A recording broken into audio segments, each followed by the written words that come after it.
96-এর পর বড় বিরোধী দল জামায়াত। রাজধানীতেও উল্লেখযোগ্য শক্তি, ৮ জেলায় সব আসন দলটির।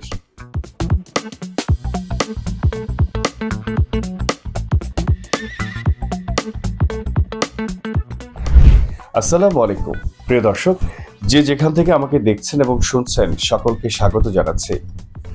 চ্যানেলটি যদি আপনাদের ভালো লেগে থাকে তাহলে লাইক, কমেন্ট, শেয়ার ও সাবস্ক্রাইবের পাশাপাশি বেল বাটন ক্লিক করে আপনাদের সাথে আমাদের যুক্ত রাখুন। চলুন মূল আলোচনায়।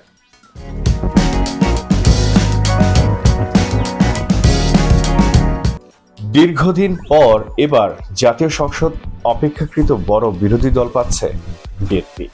এর আগে 1991 সালে আওয়ামী লীগ 97 আসন আর 1996 সালে বিএনপি 116 আসন নিয়ে প্রধান বিরোধী দলের ভূমিকা ছিল।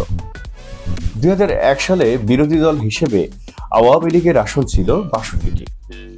এর পরের সংসদগুলোতে প্রধান বিরোধী দলের সদস্য সংখ্যা 30 পার হতে পারেননি। তবে সে সময় বিরোধী দল লাগাতার অধিবেশন বর্জন করায় ওই সংসদগুলো প্রাণবন্ত ছিল না। সংসদ রাজনীতি ও সরকার পরিচালনার কেন্দ্রবিন্দুতে পরিণত হতে ব্যর্থ হয়। প্রিয় দর্শক, 2008 সালের নির্বাচনে মাত্র 30 আসন নিয়ে বিএনপি বিরোধী দলের ভূমিকা পালন করে। ওই নির্বাচনে বাকি সব আসন আওয়ামী লীগ, তাদের মিত্র জাতীয় পার্টি ও শরিকেরা পায়। 2014, 2018 ও 2024 সালের 3টি বিতর্কিত নির্বাচনে অল্প কিছু আসন নিয়ে বিরোধী দলের ভূমিকা পালন করে জাতীয় পার্টি। অবশ্য একই সঙ্গে জাতীয় পার্টির নেতাদের মন্ত্রীর ভূমিকাও দেখা গেছে। এজন্য তাদের গৃহপালিত বিরোধী দলের তকমাও জোটে। অর্থাৎ 1996 সালের পর এবারই সবচেয়ে বেশি সদস্য নিয়ে প্রধান বিরোধী দলের ভূমিকায় আসছে জামায়াত ইসলামী জোট। প্রিয় বন্ধুরা, জামায়াতে ইসলামী নেতৃত্বাধীন নির্বাচনী ঐক্য এবার 77 জন সদস্য নিয়ে সংসদে বিরোধী দলের ভূমিকা যাচ্ছে। এই সংখ্যা 2001 সালের পর সবচেয়ে বেশি। সংখ্যা বেশি হলেও জামায়াতে ইসলামী সেক্রেটারি জেনারেল মিয়া গোলাম পরোয়ার ও সহকারী সেক্রেটারি জেনারেল হামিদুর রহমান আজাদ এবার নির্বাচনে হেরে গেছেন। তবে জামায়াতে ও জোটসঙ্গী এনসিপিতে বেশ কজন ভালো বক্তা, শক্তিশালী ও নবীন এমপিও রয়েছেন। এরা সংসদকে মাতিয়ে ও সরকারকে চাপে রাখতে পারবেন। প্রিয় বন্ধুরা, এবারের নির্বাচনে রাজধানীর 15টি আসনের মধ্যে 8টি আসনে জয় পেয়েছে বিএনপি। বাকি 7টির মধ্যে 6টিতে জামায়াত ইসলামী জিতেছে। একটি আসন পেয়েছে জামায়াতের মিত্র জাতীয় নাগরিক পার্টি এনসিপি। প্রিয় বন্ধুরা, 91 সাল থেকে নির্বাচনের ফলাফল বিশ্লেষণে দেখা গেছে যে দলই সরকার গঠন করেছে তারা রাজধানী ঢাকার আসনগুলোতে একচেটিয়া জয়ী হয়েছে। 91 সালে বিএনপির রাজধানীর সব আসনে জয়ী হয়েছিল। এমনকি আওয়ামী লীগের সভাপতি শেখ হাসিনা পর্যন্ত বিএনপির প্রার্থীদের কাছে 2টি আসনে পরাজিত হয়েছিলেন। একইভাবে 96 সালে আওয়ামী লীগ সরকার গঠন করে। একমাত্র ঢাকার 7টি আসন ছাড়া বাকি সবকটিতে জয়ী হয় আওয়ামী লীগ। প্রিয় বন্ধুরা, 2001 সালে বিএনপির নেতৃত্বাধীন 4 দলীয় জোট সরকার গঠন করে।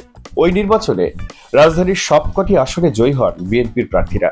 একইভাবে 2008 সালে আওয়ামী লীগের নেতৃত্বাধীন জোটের প্রার্থীরা ঢাকার সব আসনে জয়ী হয়ে সরকার গঠন করে। প্রিয় বন্ধুরা, রাজধানী ঢাকা রাজনৈতিক কর্মকাণ্ড, বিরোধী দলের আন্দোলন কর্মসূচির প্রধান লক্ষ্য। এজন্য নিজ দলের সংসদ সদস্যরা থাকলে কিছুটা নিরাপদ বোধ করে ক্ষমতাসীন দল। কিন্তু এবার সরকারি দল বিএনপি ঢাকায় অতটা নিরাপদ নাও থাকতে পারে। এবার নির্বাচনে বিএনপি দেশের দক্ষিণ, মধ্য, পূর্ব এবং উত্তর পূর্বাঞ্চলে বিপুল সংখ্যাগরিষ্ঠতা পেয়েছে। তবে জামায়াতে ইসলামের তুলনায় উত্তরবঙ্গ ও দক্ষিণ পশ্চিমাঞ্চলে সরকারি দলটি কম আসন পেয়েছে। প্রিয় বন্ধুরা, ফলাফল বিশ্লেষণে দেখা গেছে কুড়িগ্রাম, নীলফামারী, গাইবান্ধা, রংপুর, চাঁপাইনবাবগঞ্জ, মেহেরপুর, সাতক্ষীরা ও চুয়াডাঙ্গা এই 8 জেলায় কোনো আসনই পায়নি বিএনপি। সংসদে জেলাগুলোর মোট আসন সংখ্যা 30। এর মধ্যে অতীতের বিভিন্ন নির্বাচনে বিএনপি জয় পেয়েছিল।